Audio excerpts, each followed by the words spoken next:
Andhra Pradesh deputy CM Pawan Kalyan కు అరుదైన గౌరవం దక్కింది. కర్ణాటకలోని ఉడుపి శ్రీకృష్ణ క్షేత్రాన్ని ఆదివారం సాయంత్రం ఆయన దర్శించారు. కనకకించిత్ ద్వారా శ్రీకృష్ణ భగవానుడిని దర్శించుకున్న ఆయన పర్యాయ పుట్టిగి శ్రీకృష్ణ మఠం మఠాధిపతి పరమ పూజ్య శ్రీ సుగుణేంద్ర తీర్థ స్వామీజీ ఆశీర్వచనం అందుకున్నారు. అనంతరం జరిగిన బృహత్ గీతోత్సవ కార్యక్రమంలో శ్రీ సుగుణేంద్ర తీర్థ స్వామీజీ పవన్ కు అభినవ కృష్ణ దేవరాయ అనే బిరుదుని ప్రదానం చేశారు. పవన్ కళ్యాణ్ సేవలను, ధర్మ నిబద్ధతను గుర్తించి ఆయనకు ఈ బిరుదు అంకితం చేశారు. ఈ సందర్భంగా పవన్ హిందూ ధర్మం, సనాతన ధర్మం, భగవద్గీత ప్రాముఖ్యత గురించి మాట్లాడారు. సనాతన ధర్మం ఎప్పటికీ మూఢనమ్మకానికి ప్రతీక కాదు. అది ఆధ్యాత్మిక జ్ఞానాన్ని శాస్త్రీయ రూపంలో మానవజాతికి అందించిన మార్గదర్శి.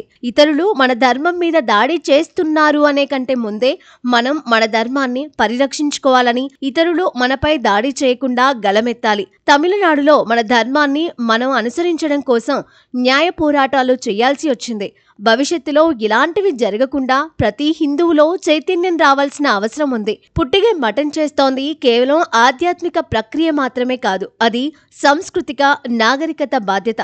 ధర్మో రక్షితి రక్షితః.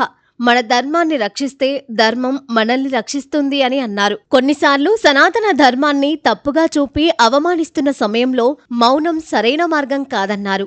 ఈ ధర్మ వాతావరణంలో ఎన్నో దేశాల నుంచి వచ్చిన ఆలోచనా పరులు, భక్తులను కలవడం వసుదైక కుటుంబం అనే భారత ఆత్మను ప్రతిబింబిస్తుందన్నారు. భారత రాజ్యాంగం లిఖిత ప్రతిలో ఆదేశిక సూత్రాలు ఉన్న పేజీపై శ్రీకృష్ణుడు అర్జునుడికి గీతను ఉపదేశిస్తున్న దృశ్యాన్ని చిత్రించడాన్ని గురించి ఆయన మాట్లాడారు.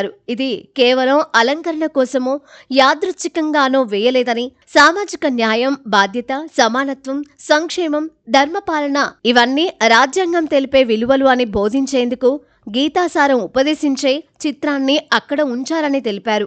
ఇక రాజకీయాల్లో చురుగ్గా ఉన్నప్పటికీ పవర్ స్టార్ పవన్ కళ్యాణ్ తన సినిమా ప్రాజెక్టులను కూడా పూర్తి చేయడంలో నిమగ్నమై ఉన్నారు. ప్రస్తుతం హరీష్ శంకర్ దర్శకత్వంలో రూపొందుతున్న ఉస్తాద్ భగత్ సింగ్ తుది దశకు చేరుకుంది. ఇందులో పవన్ పవర్ఫుల్ పోలీస్ ఆఫీసర్ గా కనిపించనున్నారు. ఈ మూవీ ఫస్ట్ సింగిల్ ప్రోమో మంగళవారం విడుదల కానుంది.